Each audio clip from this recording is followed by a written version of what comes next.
Hello students, हम sterilization का जो टॉपिक है उसको कवर कर रहे थे। जो प्रीवियस वीडियो हमने फिजिकल स्टरलाइजेशन का आपको डाला था उसमें आपने देखा हो हमने हॉट एयर ओवन, ऑटोक्लेव की जो मेथड है, ड्राई हीट और मॉइस्ट हीट का जो इम्प्लीमेंटेशन होता है, और रेडिएशन से कैसे होता है, सोनिक अल्ट्रासोनिक वाइब्रेशन से कैसे होता है स्टरलाइजेशन, तो वो सारे फिजिकल मेथड्स वहाँ पर हमने डिस्कस किए थे। आज का जो हमारा नेक्स्ट पार्ट आता है स्टरलाइजेशन का, वो केमिकल स्टरलाइजेशन की बात हम करते हैं। केमिकल स्टरलाइजेशन जो है वो स्टरलाइजेशन का नेक्स्ट मेथड होता है। तो केमिकल स्टरलाइजेशन को हम सबसे पहले देखते हैं एक्चुअल में होता क्या है। तो केमिकल स्टरलाइजेशन मतलब स्टरलाइजेशन करने का एक ऐसा मेथड जिसमें वेरियस केमिकल्स का यूज़ करते हैं, जिसमें हम वेरियस केमिकल्स का यूज़ करके तब उसका स्टरलाइजेशन करते हैं, किसी इक्विपमेंट का, किसी गुड्स का, या फिर किसी ऐसी चीज़ का जिसका हम स्टरलाइजेशन करना चाहते हैं, किसी ऐसे प्रोडक्ट का जिसका हम स्टरलाइजेशन करना चाहते हैं, तो उसमें केमिकल का यूज़ करके उसका स्टरलाइजेशन करना।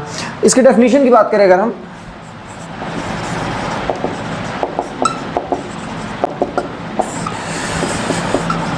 the method of sterilization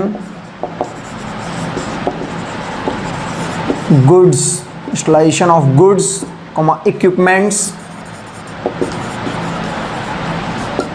etc. with the help of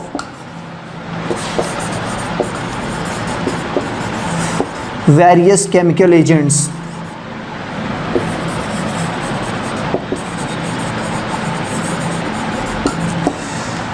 various chemical agents का यूज़ करके हम जो स्टरलाइजेशन करते हैं किसी गुड्स का, किसी इक्विपमेंट्स का, या किसी ऐसी चीज़ का जो जिसका हमें स्टरलाइजेशन करना है, तो वो मेथड केमिकल स्टरलाइजेशन कहलाता है। अब इस केमिकल में जो वेरियस केमिकल्स को हम यूज़ कर रहे हैं, केमिकल एजेंट्स को जो हम यूज़ कर रहे हैं, उनके टाइप के बेस पर, कौन कौन से केमिकल एजेंट्स यूज़ किए जाते हैं उनके टाइप के बेस पर इस केमिकल स्टरलाइजेशन को दो टाइप में बांटा गया है। अगर उनके टाइप की आप बात करें, जैसे केमिकल एजेंट्स हैं, इनके टाइप्स की आप बात करें तो दो टाइप के केमिकल एजेंट्स यूज़ किए जा सकते हैं। फर्स्ट होते हैं लिक्विड केमिकल्स एंड नेक्स्ट होते हैं गैसियस केमिकल्स। तो आप जैसे लिक्विड केमिकल्स की बात कर लेते हैं, पहला लिक्विड केमिकल्स है, तो उसके बेस पर स्टरलाइजेशन का जो टाइप है लिक्विड केमिकल स्टरलाइजेशन है। एंड नेक्स्ट है आपका गैसियस केमिकल, तो गैसियस केमिकल स्टरलाइजेशन हो जाता है। गैसियस केमिकल्स का यूज करते हैं। अब लिक्विड केमिकल्स में अगर आप एग्जांपल देखें, जैसे आप बात करते हैं अल्कोहल की, अल्कोहल होते हैं, फॉर्मेल्डिहाइड सॉल्यूशंस होते हैं, ये लिक्विड केमिकल्स में आते हैं। और आप गैसियस केमिकल्स की बात करें तो गैसियस केमिकल्स जो होते हैं, जैसे आप ओजोन की बात कर लेते हैं, आप फ्यूम्स की बात कर लेते हैं, वेरियस वेपर्स की बात कर लेते हैं, फ्यूम्स, ओजोन्स, उसकी बात कर लेते हैं, तो ये जो स्टरलाइजेशन में आता है ये गैसियस केमिकल स्टरलाइजेशन में आता है। तो ये हमारे दो टाइप हो जाते हैं स्टरलाइजेशन के मेनली। अब इसके बाद हम स्टरलाइजेशन गैसियस केमिकल्स का इम्पैक्ट क्या होता है, कैसे वो बैक्टीरियल सेल को अफेक्ट करता है, इस पर हम फोकस करना स्टार्ट करेंगे। जैसे पहला इफेक्ट देखें तो पहला इफेक्ट क्या होता है कि केमिकल्स जो होते हैं वो बैक्टीरियल सेल वॉल को डिसरप्ट करने का काम करते हैं। Disruption of bacterial cell wall. Bacterial cell wall को जब वो डिसरप्ट कर देते हैं, उसको डिस्टर्ब कर देते हैं, तो उसके कारण क्या होता है कि जो एक फिजिकल केमिकल प्रॉपर्टी होती है सेल मेम्ब्रेन की, वो चेंज हो जाती है, अल्टर हो जाती है। अल्टर होने के कारण जो बैक्टीरियल सेल होती है उसकी डेथ हो जाती है। तो इसके कारण जो है आप इसका कंप्लीटली हमारा जो एक मोटो होता है, एक जो हमारा पोटेंशियल एक नीड जो हमारी स्टरलाइजेशन की, जो हम स्टरलाइजेशन करने के लिए जिस केमिकल का यूज़ कर रहे हैं, वो स्टरलाइजेशन हमारा कंप्लीट हो जाता है जब बैक्टीरियल सेल की डेथ हो जाती है। मेनली केमिकल एजेंट्स दो तरीके से वर्क करते हैं। कौन कौन से हैं, जैसा आप देखें बैक्टीरियोसिडल वर्क होता है, एंड नेक्स्ट होता है बैक्टीरियोस्टैटिक। अब ये बैक्टीरियोसिडल और बैक्टीरियोस्टैटिक क्या होते हैं, ये हमने जो डिसइंफेक्शन का पार्ट फर्स्ट का जो वीडियो बना जिसमें हमने ओवरव्यू की बातें की थी, वहाँ पर हमने वो सारी टर्म्स, सारी टर्मिनोलॉजी जो भी थी उनको हमने वहाँ पर डिस्कस किया था। अगर जिन स्टूडेंट्स ने वो वीडियो नहीं देखा है, आपको डिस्क्रिप्शन बॉक्स में उसका लिंक मिल जाएगा, आप वहाँ से जाकर के वो वीडियो देख सकते हैं। लेकिन फिर भी हम आपको यहाँ पर थोड़ा सा एक्सप्लेन करते हैं। बैक्टीरियोसिडल मतलब ऐसे एजेंट्स जो बैक्टीरिया को किल करने की एक पोटेंशियलिटी रखते हैं, एक पावर रखते हैं बैक्टीरियल सेल को किल करने की। और नेक्स्ट आता है बैक्टीरियोस्टैटिक। स्टैटिक मतलब to stop the growth growth को रोकने वाले एजेंट्स, बैक्टीरियल सेल की ग्रोथ, बैक्टीरियल सेल का रेप्लिकेशन, उसका डेवलपमेंट जो है उसको स्टॉप कर देते हैं, वो बैक्टीरियोस्टैटिक एजेंट कहलाते हैं। तो मेनली जो केमिकल एजेंट्स होते हैं ये दो तरीके से वर्क करते हैं। फर्स्ट वन आपका बैक्टीरियोसिडल एंड नेक्स्ट वन आपका आता है बैक्टीरियोस्टैटिक। इसके बाद जो नेक्स्ट अगर हम फंक्शन देखें तो ये कोएगुलेशन कर देता है, कोएगुलेशन ऑफ बैक्टीरियल प्रोटोप्लाज्म।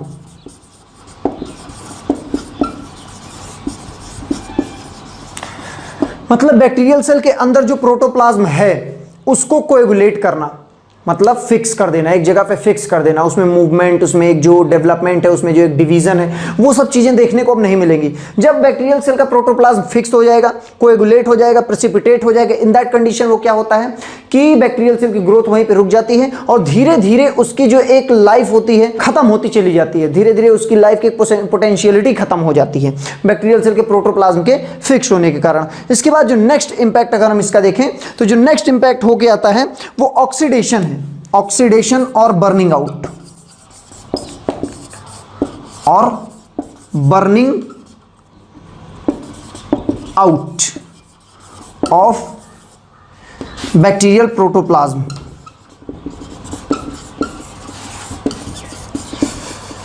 मतलब जो बैक्टीरियल प्रोटोप्लाज्म है, बैक्टीरियल सेल के अंदर जो प्रोटोप्लाज्म है उसमें एक ऑक्सीडेटिव जो एक रिएक्शन देखने को मिलती है, एक ऑक्सीडेटिव रिएक्शन हो जाती है।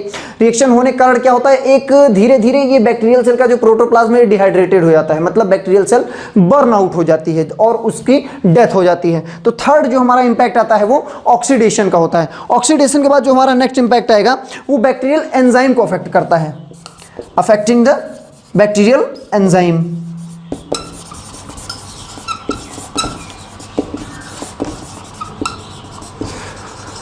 बैक्टीरियल एंजाइम्स को अफेक्ट करके जो एक मेटाबॉलिक एक्टिविटी होती है बैक्टीरियल सेल वॉल के अंदर, बैक्टीरियल सेल के अंदर जो एक मेटाबॉलिक एक्टिविटी चल रही होती है वो एक्टिविटी कंप्लीटली डिस्टर्ब हो जाती है, ऑब्स्ट्रक्टेड हो जाती है, जिसके कारण जो एक केमिकल चेंजेस हो रहे थे बैक्टीरियल सेल में उसके रेप्लिकेशन के लिए, उसके रिप्रोडक्शन के लिए, उसके डेवलपमेंट के लिए, वो चेंजेस नहीं हो पाते हैं, वो अल्टर हो जाते हैं, डिस्टर्ब हो जाते हैं, जिसके कारण क्या होता है बैक्टीरियल सेल आगे ग्रोथ नहीं कर पाती है। तो ये चार मेन ऐसे फंक्शन होते हैं जो कि केमिकल एजेंट्स दिखाते हैं बैक्टीरियल सेल के ऊपर।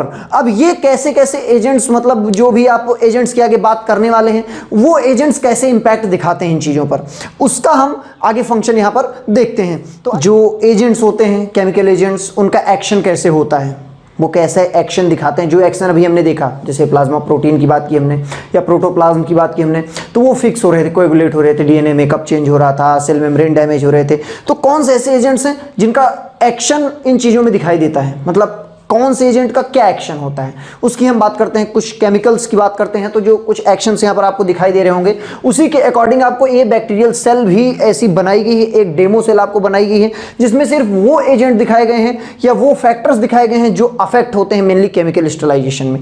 इसमें सारे सेल ऑर्गेनल्स की बात नहीं की गई है, इसमें सिर्फ उन सेल ऑर्गेनल्स की बात की गई है जो मेनली अफेक्ट होते हैं। तो इसमें आप देखें, आपको प्रेसिपिटेटेड प्रोटीन दिखाई दे रहा है, यहाँ पे आपको मेटाबॉलिक केमिकल एक्टिविटी दिखाई दे रही है, इसमें आपको एंजाइम्स दिखाई दे रहे हैं, प्रोटोप्लाज्म दिखाई दे रहा है और डीएनए दिखाई दे रहे हैं, सेल मेम्ब्रेन दिखाई दे रहा है। तो ये फैक्टर्स होते हैं जो मेनली केमिकल एजेंट्स के द्वारा अफेक्टेड होते हैं। अब कौन सा केमिकल एजेंट है, किसको अफेक्ट कर रहा है, जैसे हम अल्कोहल्स की बात करते हैं, अगर हम alcohols as a chemical sterilization के रूप में, केमिकल स्टरलाइजर के रूप में यूज करते हैं तो उसका जो इंपैक्ट होता है वो क्या करता है, डिहाइड्रेट करता है। सबसे पहले तो डिहाइड्रेट कैसे करेगा, जैसे आप सपोज दैट कि आप अपनी स्किन पे अगर अल्कोहल को जब रखते हैं, थोड़ा सा ड्रॉप करते हैं, तो आप क्या देखते हैं, आपको कूल फील होता है, ठंडा फील होने लगता है। लेकिन थोड़ी देर बाद आप क्या देखते हैं, उसका एक्शन क्या होता है, एकदम ड्राई हो जाती है उतनी दूर की स्किन। मतलब अल्कोहल जो है वो डिहाइड्रेट कर देता है उस स्किन सरफेस को। तो वैसे ही बैक्टीरियल सेल के ऊपर जब वो जाता है तो पहले उनको कूल करता है और कूल करके फिक्स करके उनको डिहाइड्रेट कर देता है। डिहाइड्रेट करने से क्या होता है, बैक्टीरियल सेल की ग्रोथ रुक जाती है, बैक्टीरियल सेल की डेथ हो जाती है। तो हमारा जो एक जो मोटिव होता है, जो एक हमारा पोटेंशियल एक नीड जो होती है स्टरलाइजेशन की, वो यहाँ पर फुलफिल होती दिखती है। नेक्स्ट जो आता है डिसरप्ट मेम्ब्रेन, मेम्ब्रेन को डिसरप्ट कर देता है। सेल मेम्ब्रेन जो आपको यहाँ पर दिखाई दे रहे हैं बैक्टीरियल सेल के ऊपर, इनका डिसरप्शन करता है, इनका ब्रेकडाउन करने का काम करता है अल्कोहल। उसके बाद नेक्स्ट देखते हैं कोएगुलेट प्रोटीन। जब ये बैक्टीरियल सेल के अंदर एंटर करेगा, एंटर करने के बाद सबसे पहले फिक्स करने का काम करता है। जो वहाँ के प्रोटीन है उनको उनकी जो उनका प्लेस है वहीं पर उनको फिक्स कर देता है, उनके चैम्बर्स में उनको फिक्स कर देता है। फिक्स करने के बाद क्या होता है, जनरली जब आप फिक्स कर देते हैं इसको, तो उसके बाद क्या होता है कि बैक्टीरियल प्रोटीन जो है वो आगे बैक्टीरियल एक्टिविटी, जो मेटाबॉलिक एक्टिविटीज़ हैं, उसमें पार्टिसिपेट नहीं कर पाएगा और धीरे धीरे बैक्टीरियल सेल की डेथ हो जाती है। तो ये एक जो स्टरलाइजेशन में यूज़ किया जाता है अल्कोहल, उसका ये एक्शन होता है बैक्टीरियल सेल के ऊपर। और नेक्स्ट हम देखें केमिकल, तो एल्डिहाइड होते हैं। एल्डिहाइड क्या करते हैं? एल्डिहाइड ग्रुप जो होता है वो क्या करता है? मेनली डैमेज कर देता है न्यूक्लिक एसिड को। न्यूक्लिक एसिड को डैमेज करके बैक्टीरियल सेल के डीएनए को चेंज कर देता है, डीएनए को डैमेज कर देता है। डीएनए डैमेज होने के कारण जो बैक्टीरियल सेल की ग्रोथ होनी है, जो उसका रिप्रोडक्शन होना है, जो रेप्लिकेशन होना है, वो नहीं हो पाता है और बैक्टीरियल सेल वहीं पर स्टॉप हो जाती है। तो ये जो है एल्डिहाइड जो होते हैं वो न्यूक्लिक एसिड को डैमेज करके बैक्टीरियल डीएनए को स्टॉप कर देते हैं, तो उसकी ग्रोथ नहीं हो पाती है, तो धीरे धीरे बैक्टीरियल सेल वहीं पर स्टॉप हो जाएगी। नेक्स्ट हमारा आता है फिनोलिक्स या फिनॉल्स की बात करते हैं। जो फिनोलिक एजेंट्स होते हैं वो क्या करते हैं? फिनोलिक्स जो होते हैं वो सबसे पहले मेम्ब्रेन को डैमेज करते हैं, मतलब जो सेल मेम्ब्रेन दिखाई दे रही है इसको डैमेज करने का काम करते हैं। और उसके साथ जो इसका प्रोटीन है, जैसे आप यहाँ पर देख रहे हैं ना, प्रोटोप्लाज्म में प्रोटीन दिखाई दे रहा है, ये प्रोटीन कोएगुलेटेड दिखाई दे रहा है, प्रेसिपिटेटेड यहाँ पर आपको दिखाई दे रहा है। तो ये प्रेसिपिटेशन जो करने का काम होता है, कोएगुलेशन करने का काम है, ये फिनोलिक्स में भी दिख रहा है आपको, अल्कोहल्स में भी दिख रहा है। तो ये जो है प्रोटीन का कोएगुलेशन या प्रेसिपिटेशन करने का भी काम करते हैं। And next inactivation of enzymes, जो बैक्टीरियल एंजाइम्स होते हैं जो सर्टेन मेटाबॉलिक एक्टिविटीज करने के लिए रिस्पॉन्सिबल होते हैं, उन बैक्टीरियल जो एंजाइम्स हैं उनको इनएक्टिवेट कर देता है। इनएक्टिवेट करने से बैक्टीरियल मेटाबॉलिक चेंजेस नहीं हो पाते हैं, बैक्टीरियल सेल में कोई भी रिएक्शन नहीं हो पाएगी, उसकी ग्रोथ नहीं हो पाएगी, उसका डेवलपमेंट नहीं हो पाएगी और बैक्टीरियल सेल डेथ हो जाएगी, उसकी नीड्स फुलफिल नहीं हो पाती हैं। इसके बाद हम देखते हैं नेक्स्ट हैलोजेंस। हैलोजेंस क्या करते हैं? हैलोजेंस ऑक्सीडाइजिंग एजेंट्स के रूप में काम करते हैं। ये ऑक्सीडेशन करते हैं, जो बैक्टीरियल सेल के अंदर जो केमिकल एक्टिविटीज चल रही, बायोकेमिकल एक्टिविटीज चल रही है, उनका ऑक्सीडेशन रेट बढ़ा देते हैं। ऑक्सीडेशन रेट बढ़ाने के बाद क्या होता है कि जो बैक्टीरियल सेल की लाइफ है वो धीरे धीरे कम हो जाती है और बैक्टीरियल सेल की डेथ हो जाती है। तो ये ऑक्सीडाइजिंग एजेंट्स के रूप में भी काम करते हैं। नेक्स्ट आता है आपका सर्फेक्टेंट्स, मतलब जो बैक्टीरियल सेल सरफेस पे यूज किया जाता है, मेनली किसी सरफेस पे यूज किए जाने वाले जो एजेंट्स होते हैं वो क्या करते हैं? सेल मेम्ब्रेन को डैमेज करने का काम करते हैं, सरफेस पे, आउटर सरफेस को ही डैमेज कर देते हैं, जिससे जो बैक्टीरियल सेल के अंदर का जो कंटेंट है वो प्रॉपर सिक्योर नहीं रह पाता है और बैक्टीरियल सेल की डेथ हो जाती है। तो ये कुछ लिक्विड केमिकल्स थे या केमिकल्स थे जिनका एक्शन आपको देखने को मिलता है बैक्टीरियल सेल के ऊपर। तो कैसा ये एक्शन दिखाते हैं। इसके बाद कुछ कॉमन केमिकल एजेंट्स की बात करते हैं। कॉमन केमिकल एजेंट्स जो होते हैं वो कैसे अफेक्ट करते हैं बैक्टीरियल सेल को, कैसे स्टरलाइजेशन में उनका हम यूज करते हैं। तो कुछ कॉमन केमिकल्स जो मेनली यूज किए जाते हैं वो यहाँ पर आपको बोर्ड पर दिखाई दे रहे होंगे। कुछ मेन केमिकल एजेंट्स को हमने यहाँ पर लिख दिया है। इनके एक्शंस को आइए हम एक बार रिवाइज कर लेते हैं, देख लेते हैं एक बार ब्रीफली। एसिड एंड एल्कलाइज की बात करते हैं। Acidic environment and alkaline environment, आप जानते हैं मेनली जो बैक्टीरिया होते हैं वो एसिडिक एनवायरनमेंट में सर्वाइव कर सकते हैं, लेकिन एल्कलाइन एनवायरनमेंट में वो most of the bacteria survive नहीं कर पाते। कुछ बैक्टीरिया होते हैं जो एसिडिक में नहीं सर्वाइव करते, वो एल्कलाइन में करते हैं। तो ऐसे बैक्टीरिया के अकॉर्डिंग उनको वैसा एनवायरनमेंट में रख करके उनको ऐसे केमिकल एजेंट से इंट्रोड्यूस करवा करके उनका स्टरलाइजेशन किया जा सकता है। तो एसिड और एल्कलाइज का यूज ऐसे करते हैं। नेक्स्ट हमारा आता है डिस्टिल वाटर। डिस्टिल वाटर क्या करता है? वायबिलिटी, जो बैक्टीरियल वायबिलिटी होती है, उसका जो मूवमेंट होता है, उसका एक ग्रोथ सर्कल जो होता है उसको वो कम कर देता है, लूज कर देता है उसके मूवमेंट को, वायबिलिटी को। तो ये जो है डिस्टिल वाटर का एक्शन आता है। नेक्स्ट आप देखें मेटालिक आयन। मेटालिक आयन क्या करते हैं? ये मेनली जो प्रोटीन होते हैं उससे सर्टेन मेटालिक आयन जो है वो एफिनिट होते हैं। मतलब क्या है कि ये डीनेचुरेशन ऑफ प्रोटीन करने का काम करते हैं। तो उसके थ्रू ये बैक्टीरियल सेल को किल करने का काम करते हैं, क्योंकि प्रोटीन डीनेचुरेशन से क्या होगा? बैक्टीरियल सेल के आगे की ग्रोथ जो है वो स्टॉप हो जाएगी। बैक्टीरियल सेल का जो एक मैकेनिज्म है, सेल का जो एक्शन है वो स्टॉप हो जाएगा, जिससे बैक्टीरियल सेल की डेथ हो जाती है। नेक्स्ट आप देखें इनऑर्गेनिक आयंस। इनऑर्गेनिक आयंस क्या करते हैं कि जो सर्टेन प्रोटोप्लाज्म के अंदर जो कुछ एजेंट्स होते हैं, जैसे बैक्टीरियल प्रोटोप्लाज्म है उसमें कुछ जो एजेंट्स होते हैं उनके साथ रिएक्शन करके उनका एक जो प्रोडक्ट होता है उसको चेंज कर देते हैं। प्रोडक्ट चेंज करने के कारण, इनऑर्गेनिक आयंस के एक्शन के कारण बैक्टीरियल सेल का जो एक जो सेलुलर ग्रोथ है, सेलुलर ऑर्गेनाइजेशन है वो चेंज हो जाता है और बैक्टीरियल सेल की डेथ हो जाती है। नेक्स्ट आप देखें हैलोजेंस। हैलोजेंस को आपको पहले बताया गया ये एक ऑक्सीडाइजिंग एजेंट्स की तरीके से काम करते हैं। ये मेनली ऑक्सीडेशन बढ़ाने का काम करते हैं, ऑक्सीडेशन बढ़ा करके बैक्टीरियल सेल की लाइफ को कम करने का काम करते हैं। और साथ ही साथ ये जो आप देखें मेनली जेनेटिक मेकअप जो होता है, डीएनए मेकअप जो होता है उसको भी चेंज करने का काम करते हैं। नेक्स्ट आप देखें ऑक्सीडाइजिंग एजेंट्स ही आगे आ गए। ये ऑक्सीडाइजिंग एजेंट्स नाम से स्पष्ट हैं, जैसे आप हाइड्रोजन पेरोक्साइड की बात करें। ऑक्सीडाइजिंग एजेंट्स क्या करते हैं? ये सीधा सीधा आप ऑक्सीडेशन बढ़ा देते हैं बैक्टीरियल सेल के अंदर। ऑक्सीडेशन एक रिएक्शन बढ़ने से जो बैक्टीरियल सेल के अंदर जो एक केमिकल एक्शन चल रहा है, जो एक केमिकल रिएक्शन, एक मेटाबॉलिक एक्टिविटी चल रही है जिससे बैक्टीरियल सेल की ग्रोथ हो रही है, उसको ये स्टॉप कर देते हैं। स्टॉप करने के कारण क्या होता है कि बैक्टीरियल सेल की डेथ हो जाती है। तो ये ऑक्सीडाइजिंग एजेंट्स होते हैं। नेक्स्ट आप देखें फॉर्मेल्डिहाइड। फॉर्मेल्डिहाइड को अगर हम ध्यान से देखें तो फॉर्मेल्डिहाइड का जो एक्शन होता है ये मेनली बैक्टीरियल टॉक्सिन्स जो होते हैं उनको इनएक्टिवेट करता है। मतलब बैक्टीरिया को तो स्टॉप चाहे करे या ना करे, लेकिन उसके टॉक्सिन्स को स्टॉप करके ये उसके एक्शन को, मतलब जो उसका एक इन्फेक्शन कॉज करने की एबिलिटी है उसको कम कर देता है, उसको लॉस कर देता है। बैक्टीरिया भी इन्फेक्शस नहीं रह जाता है। तो ये फॉर्मेल्डिहाइड का एक्शन होता है जो बैक्टीरियल टॉक्सिन को किल करने का काम करता है। नेक्स्ट आप देखें फिनॉल। फिनॉलिक्स का आपको पहले ही बताया गया, सेल वॉल को डैमेज करने के काम कर रहे थे, ऑक्सीडेशन करने का काम कर रहे थे, प्रोटीन डिनेचुरेशन करने का काम कर रहे थे। तो ये फिनॉल्स होते हैं मेनली फिनॉलिक्स के जो एक्शन होते हैं, जो आपको पहले भी डिस्कस किए गए। इसके बाद सोप एंड डिटर्जेंट, ये एज अ सर्फेक्टेंट वर्क करते हैं। सर्फेक्टेंट जैसे वर्क कर देंगे, ये सेल वॉल को डैमेज कर देते हैं, डिसरप्ट कर देते हैं। सेल वॉल को डैमेज करने के कारण, सेल मेम्ब्रेन को डैमेज करने के कारण बैक्टीरियल सेल का जो प्रोटोप्लाज्म होता है उसको एक प्रोटेक्शन नहीं मिल पाती है, जिससे उसकी डेथ हो सकती है। दूसरी चीज क्या है, जब ये सेल वॉल को डैमेज करके एंटर करते हैं तो बैक्टीरियल प्रोटोप्लाज्म में भी इंटरफेयर कर देते हैं। बैक्टीरियल प्रोटोप्लाज्म में इंटरफेयर करने से उसका कंपोजिशन चेंज हो जाता है। कंपोजिशन चेंज होने के कारण जो है बैक्टीरियल सेल की डेथ हो जाती है। ये प्रोटीन डिनेचुरेशन भी कर देते हैं बैक्टीरियल सेल का। नेक्स्ट आता है आपका अल्कोहल। अल्कोहलिक एक्शन आपको सबसे पहले दिखाया गया था, जो बैक्टीरियल सेल के ऊपर जो उसका एक एक्शन था, बैक्टीरियोसिडल एक्शन था, बैक्टीरियोस्टैटिक एक्शन था। ये क्या करता है मेनली, पहले सेल वॉल को डैमेज करेगा, उसके जो प्रोटोप्लाज्म में जो प्रोटीन है मेनली उसके बैक्टीरियल सेल के अंदर, उनको जो है डिनेचुरेट करेगा, उनको जो है फिक्स करेगा, कोएगुलेट करने का काम करेगा, और साथ ही साथ डिहाइड्रेशन कर देता है बैक्टीरियल सेल के अंदर। तो डिहाइड्रेशन करके भी बैक्टीरियल सेल की ये डेथ करने का काम करता है। नेक्स्ट आते हैं आपके डाइज। जो डाइज आप यूज करते हैं मेनली स्टेनिंग में, आप बात करते हैं मैलेकाइट ग्रीन की, आप बात करते हैं जेंटियन वॉयलेट की, क्रिस्टल वॉयलेट की। ये डाइज यूज किए जाते हैं मेनली बैक्टीरियल सेपरेशन के लिए। आप सेपरेट आउट कर पाते हैं बैक्टीरिया को कि कौन सा बैक्टीरिया किस क्लास के, उसके अकॉर्डिंग उसको केमिकली ट्रीट करते हैं। तो डाइज को भी यूज किया जाता है एज एन स्टरलाइजर या केमिकल स्टरलाइजिंग एजेंट। नेक्स्ट आते हैं आपके एरोसॉल एंड गैसियस जो डिसइंफेक्टेंट्स हैं।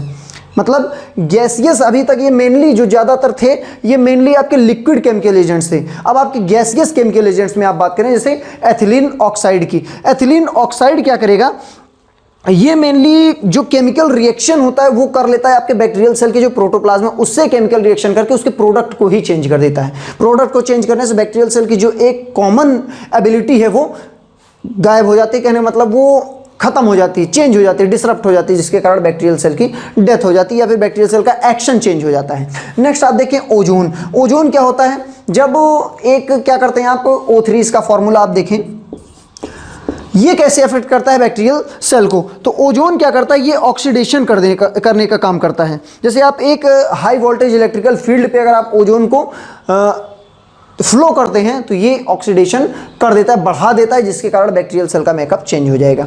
नेक्स्ट आपका आता है क्लोरीन डाइऑक्साइड। क्लोरीन डाइऑक्साइड भी बैक्टीरियल सेल के अंदर रिएक्शन चेंज करके और उसके जो एक प्रोटोप्लाज्म का जो एक कंपोजिशन है उसको चेंज करने का काम करेगा। सर्फेक्टेंट के रूप में भी काम करता है ये।